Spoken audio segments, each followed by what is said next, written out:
Coi như là mày chuyển về số tài khoản của ấy. Mày chả biết thì sao, bây giờ người nhìn tiếng phết đấy. Con mẹ mày. Thế có chết không? Ui.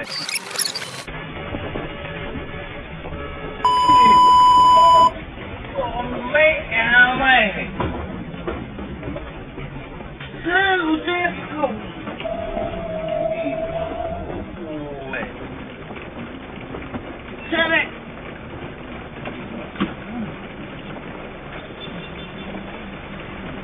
Ôi.